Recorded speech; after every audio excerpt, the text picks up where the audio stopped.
Welcome to my channel. আজকে আমি যে বিষয়টা নিয়ে তোমাদের সামনে আলোচনা করব তা হচ্ছে ভেপার প্রেশার।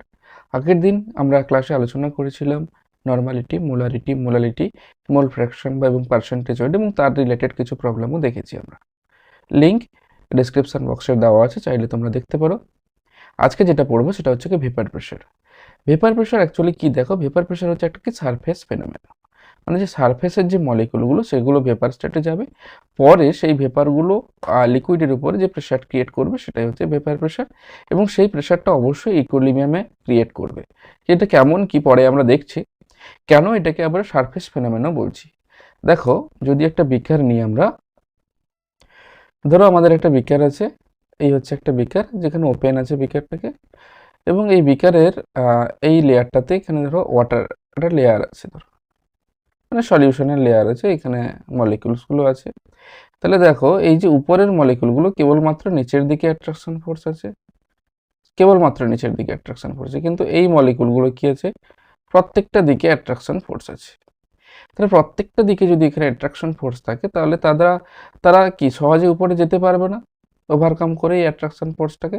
তাহলে যে উপরের মলিকুলগুলো এরা কি করবে, ভেপার স্টেটে চলে যাবে।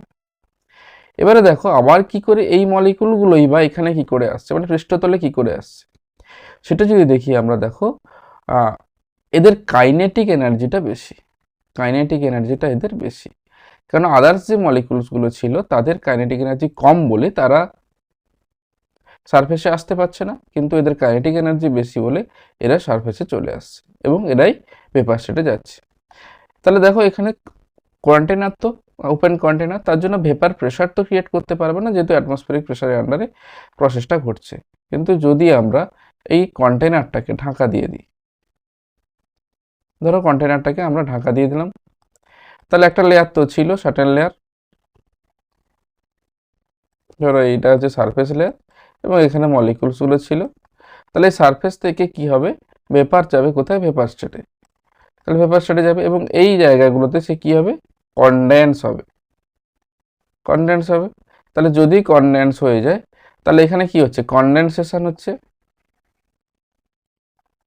এখানে হচ্ছে কনডেনসেশন, এবং আগে যেটা হয়েছিল সেটা হচ্ছে ভেপোরাইজেশন। তাহলে এখানে দুটো জিনিস হচ্ছে, একটা কি কনডেনসেশন হচ্ছে এবং একটা ভেপোরাইজেশন হচ্ছে, এবং তাদের মধ্যে কিছুক্ষণ পরে কি হবে, ইকুইলিব্রিয়াম এক্সিস্ট করবে। তাহলে এখানে দেখি, দেখো ভেপার এবং হচ্ছে লিকুইড দুটো হচ্ছে কি ইকুইলিব্রিয়ামে আসবে। এবার এই ইকুইলিব্রিয়াম কন্ডিশনে যখন ভেপার লিকুইড স্টেটের উপরে প্রেশার ক্রিয়েট করছে সেটাই হচ্ছে ভেপার প্রেশার।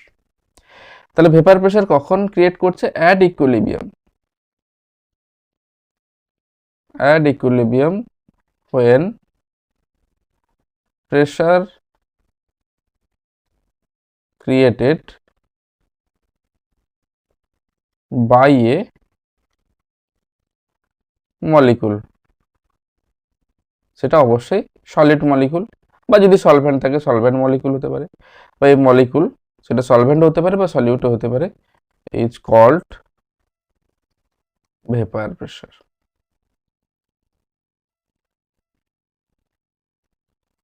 এই হচ্ছে ভেপার প্রেশার। এবার দেখো এই ভেপার প্রেশার একটা জিনিস দেখো, যে কোনো টেম্পারেচারে কিন্তু হয়ে যায়। আমরা জানি যে ধরো 100 ডিগ্রি সেন্টিগ্রেড ছাড়া ভেপার স্টেটে যাবে না, কিন্তু না, যে কোনো স্টেটে ভেপার স্টেটে যে কোনো টেম্পারেচারে সেটা ভেপার স্টেটে যেতে পারে। এবারে সেটা হয়তো যে তার যে রেটটা সেটা কম হতে পারে, আদার অন্য কোনো ইফেক্ট এখানে কাজ করে না।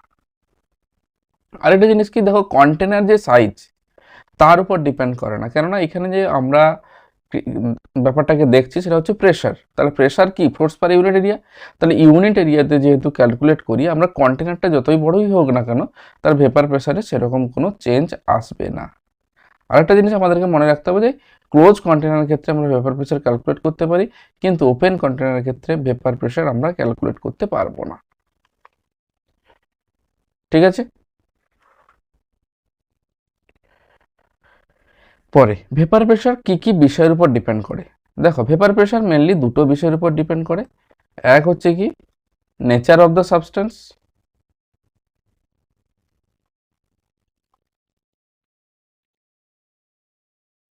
নেচার অফ দ্য সাবস্টেন্স, এবং দুই যেটা হচ্ছে টেম্পারেচার। দুটো জিনিসকে আমরা ভালোভাবে পড়বো। নেচার অফ দ্য সাবস্টেন্স প্রথমে পড়ে নিই।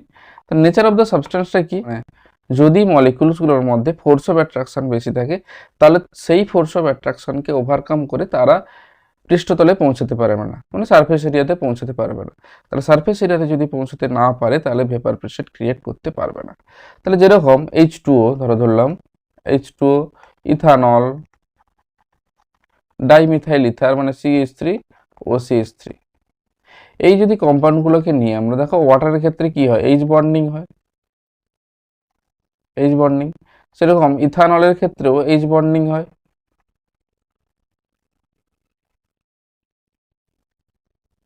এবং এটার ক্ষেত্রে কোনো বন্ডিং সেরকম H বন্ডিং হয় না। তাহলে দেখো ফোর্স অফ অ্যাট্রাকশন কার ক্ষেত্রে বেশি, ওয়াটারের ক্ষেত্রে বেশি, দেন ইথানল, দেন CH3OCH3, এটা ফোর্স অফ অ্যাট্রাকশন অর্ডার।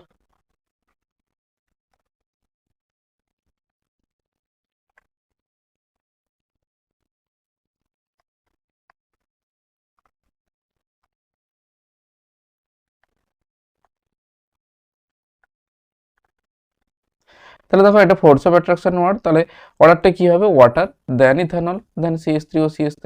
তাহলে ফোর্স অফ অ্যাট্রাকশন যদি হয় তাহলে ভেপার প্রেশারটা ঠিক কি হয়ে যাবে, উল্টো হয়ে যাবে। তাহলে ভেপার প্রেশার অর্ডার হয়ে যাবে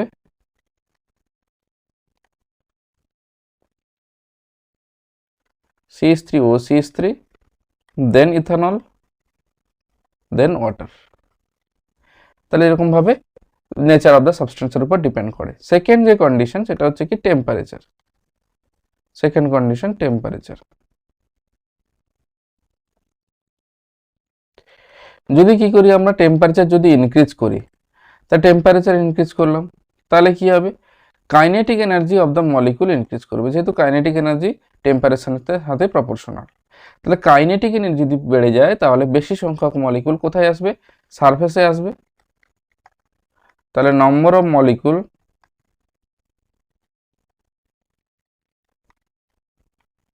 in the surface area increases. তাহলে সারফেস এরিয়াতে যদি নাম্বার অফ মলিকুলসটা ইনক্রিজ করে তাহলে কি হবে, ভেপার প্রেসারও ইনক্রিজ করবে। তাহলে বলতে পারি আমরা ভেপার প্রেসার ইনক্রিজেস। তাহলে দেখো টেম্পারেচার যদি ইনক্রিজ করি তাহলে ভেপার প্রেসার অবশ্যই ইনক্রিজ করবে। এবং আরেকটা জিনিস দেখলাম, নেচার অফ দ্য সাবস্টেন্স, যদি ফোর্স অফ অ্যাট্রাকশন বেশি থাকে তাহলে তাদের মধ্যে ভেপার প্রেসারটা কম হবে। এই এই দুটো ফর্মুলাকে আমরা আরো সিম্পলিফাই করে লিখতে পারি। দেখো ভেপার প্রেসার প্রপোর্শনাল টু লিখতে পারি force of, inversely proportional to the force of attraction. তাহলে vapour pressure inversely proportional to the 1 by force of attraction. আরেকটা জিনিস লিখতে পারি আমরা, vapour pressure directly proportional to the temperature. Temperature বাড়ালে vapour pressure বাড়বে এবং টেম্পারেচার কমালে ভেপার প্রেসার কমবে। সেরকম fraction of the force of attraction যত বাড়বে তত ভেপার প্রেসার কমতে থাকবে এবং যত কমবে তত ভেপার প্রেসার বাড়তে থাকবে। একটা কি জিনিস বলতে পারি যে ভেপার প্রেসার কার উপর ডিপেন্ড করে না, তাহলে vapour pressure does not depends on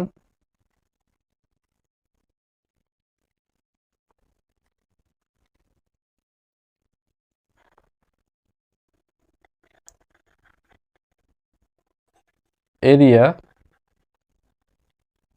of the container।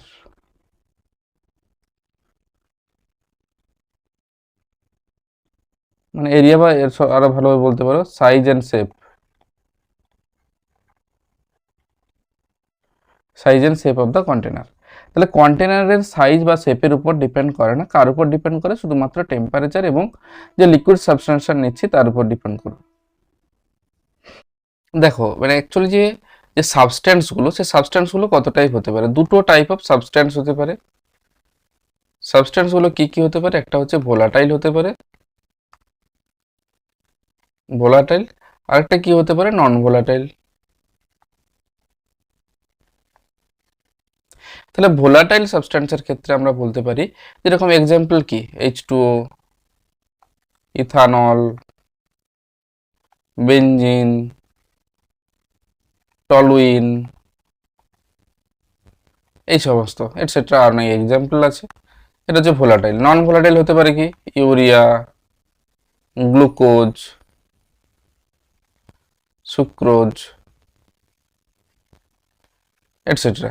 এই সমস্ত এক্সাম্পলগুলো কি হতে পারে, non volatile substance. Non volatile বলতে যদি আমরা সলিউশনে এদেরকে ডিজলভ করি এরা ভেপার স্টেটে যাবে না। নন ভোলাটাইল তো ভেপার স্টেটে যাবে কেন, যদি ভোলাটাইল হতো তখন ভেপার স্টেটে যেতে পারতো। তাহলে সেরকম দুটো বিকার আমরা নিলাম, একটা বিকারে রাখলাম কি পিওর এ, এটাতে রাখলাম কি পিওর এ, বা বলতে পারি পিওর সলিউট রেখেছি, সলভ্যান্ট রেখেছি, পিওর সলভ্যান্ট।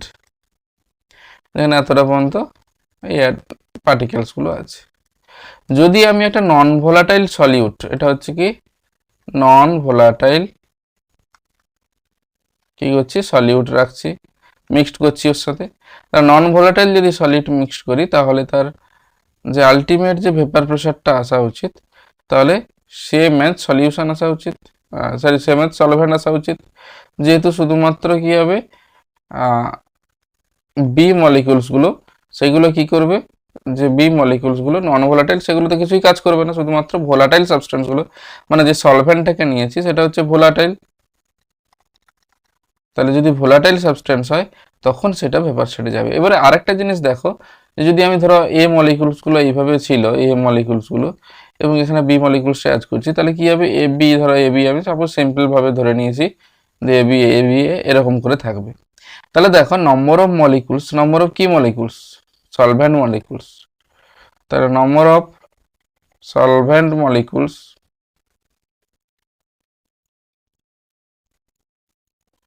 কি হবে, number of solvent molecule same থাকা উচিত ছিল, কিন্তু এখানে এ এবং বি কে ক্ষেত্রে কি হবে, এ এবং বি থাকার জন্য number of solvent molecules decreases হবে।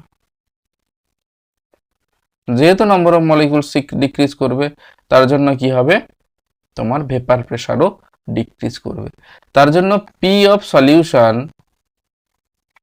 Greater than P0 of solvent.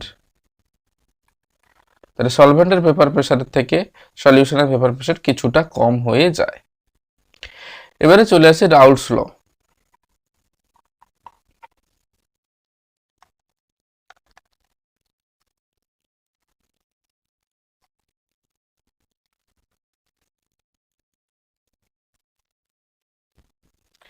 রাউলস ল কি বলছে, যে প্রত্যেকটা মলিকুলের ভেপার প্রেসারটা তার মোল ফ্র্যাকশনের সাথে প্রপোর্শনাল, সমানুপাতিক।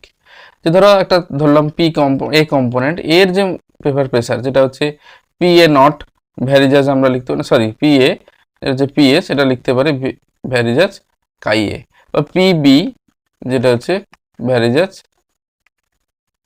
কাই বি। এবারে পি এ ভ্যারিজাস আছে, তাহলে পি এ ইকুয়ালস টু আমরা কি লিখতে পারি কে ইন্টু এক্স এ, এবং পিবি ইকুয়ালস টু একইভাবে লিখতে পারে কে ইন্টু এক্স বি, এ লিখতে পারে। এইবারে তাহলে টোটাল প্রেসার কত হবে, তাহলে P total equals to P A plus PB, ঠিক আছে। তাহলে পি এ প্লাস পিবি, তাহলে কে ইন্টু, সরি আগে কে এর ভ্যালুটা বের করে নেওয়া উচিত ছিল। তাহলে এটা কে ভ্যালুটা কি করে বের করব, যদি আমার পিওর কম্পোনেন্ট ধরি তাহলে দেখো মোল ফ্র্যাকশন অফ এ কত 1 হবে, পিওর তো এখানে কোনো বি নেই, তাহলে পি এ ইকুয়ালস টু লিখতে পারি P A not equals to লিখতে পারি কে। কেন পি এ নট লিখলাম, যেহেতু জিরো অপোজিং প্রেসারে আমরা লিখতে পারি স্ট্যান্ডার্ড কন্ডিশনে পি এ নট লিখলাম, তাহলে এই ভ্যালুটা বসিয়ে দিলাম, তাহলে পি এ ইকুয়ালস টু আসবে P A not into x এ,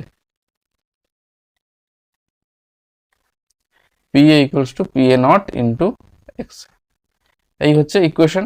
তাহলে এই ইকুয়েশন থেকে আমরা রাউলস ল, মানে এই ফর্মুলাটা ইউজ করে আমরা পার্শিয়াল প্রেসার ক্যালকুলেট করতে পারি বা মোল ফ্র্যাকশন ক্যালকুলেটও করতে পারি। বুঝা গেল? আশা করি বোঝা গেছে।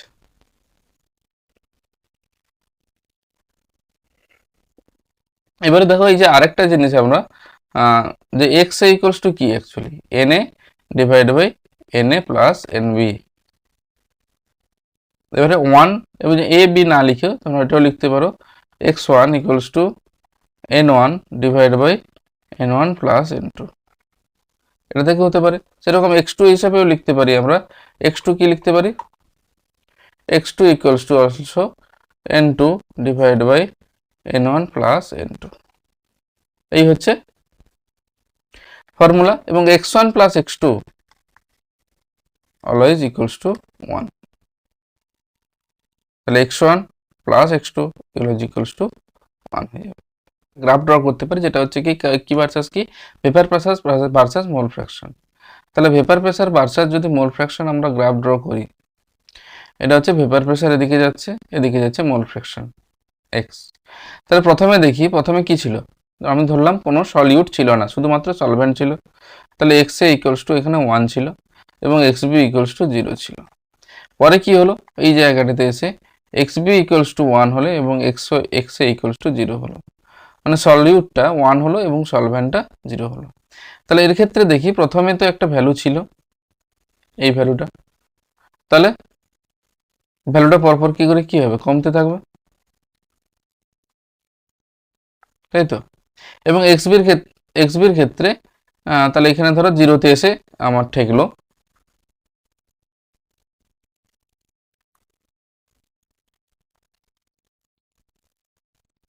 এই তো ছিল আমার এখানে, এটা হচ্ছে পি এ নট, শুধুমাত্র সলভেন্ট আছে বা সলিউশন, সলভেন্ট আছে। এরপরে এই জায়গাটা এসেছে কি হবে, পুরোপুরি কোথায় কনভার্ট হয়ে যাবে, সলিউটে কনভার্ট হয়ে যাবে, মানে সলভেন্টে কনভার্ট হয়ে যাবে। এবং এখানেও সে একইভাবে ধরো এক্সবি 0 ছিল এবং পরে সেটা বেড়ে গিয়ে কিছু একটা ভ্যালু হলো, যেখানে এটাকে বলতে পারি আমরা পিবি নট। তাহলে এই পিএ নট এবং পিবি নট এই দুটোকে যদি আমরা অ্যাটাচ করি, এটা হচ্ছে কি আইডিয়াল গ্যাস সলিউশন পাবো, এবং যেটা হচ্ছে P total equals to PA not plus PB not, এটা হচ্ছে পি টোটাল। তাহলে পি টোটাল এখান থেকে ক্যালকুলেট করতে পারবো। এবার দেখো আরেকটা জিনিস হতে পারে যে পজিটিভ ডেভিয়েশন এবং নেগেটিভ, যাদের ক্ষেত্রে অ্যাট্রাকশন ফোর্স বেশি তাদের ভাবে এইভাবে থাকতে পারে, অ্যাট্রাকশন ফোর্স যাদের বেশি। তাহলে অ্যাট্রাকশন ফোর্স যদি বেশি হয় তারা সহজেই ভেপার স্টেটে যাবে না, এবং ভেপার স্টেটে যদি না যায় তাহলে তাদের ক্ষেত্রে ভেপার প্রেশার কম হবে এবং নেগেটিভ ডেভিয়েশন দেখাবে। যেরকম নেগেটিভ ডেভিয়েশনের এক্সাম্পল কি, ওয়াটার প্লাস HNO3, এটা হচ্ছে নেগেটিভ ডেভিয়েশন দেখাবে, কেননা ওয়াটার তো হাইড্রোজেন বন্ডিং ছিল এবং HNO3 পাওয়ার জন্য আরও ভালো পরিমাণে হাইড্রোজেন বন্ডিং হবে এবং তার ক্ষেত্রে নেগেটিভ ডেভিয়েশন দেখাবে। এর পজিটিভ ডেভিয়েশন কাদের ক্ষেত্রে, পজিটিভ ডেভিয়েশন যদি দেখি, এটা হচ্ছে পজিটিভ ডেভিয়েশন, এটা হচ্ছে পজিটিভ ডেভিয়েশন। পজিটিভ ডেভিয়েশনে কি হয়, যেরকম example ethanol C2H5OH, ethanol plus water. Positive ডেভিয়েশনে নম্বর অফ মোলস বেড়ে যায়, কারণ নম্বর অফ মোলস বাড়বে কেন, ফোর্স অফ অ্যাট্রাকশন বেড়ে গেছে, তাহলে ফোর্স অফ অ্যাট্রাকশন বলছি, সহজে সেটা কি হচ্ছে, ফোর্স অফ অ্যাট্রাকশন যেহেতু কমে গেছে সহজে সে ভেপার স্টেটে যেতে পারবে। তাহলে যেতে পারার জন্য সেটা হচ্ছে তোমার কি PA0টা তুলনামূলকভাবে বেশি হবে, এবং পি টোটাল সহজে ক্যালকুলেট করতে পারবো। Thanks for watching. পরের ভিডিওতে আমরা নিয়ে আসবো কলিগেটিভ প্রপার্টি। Thank you.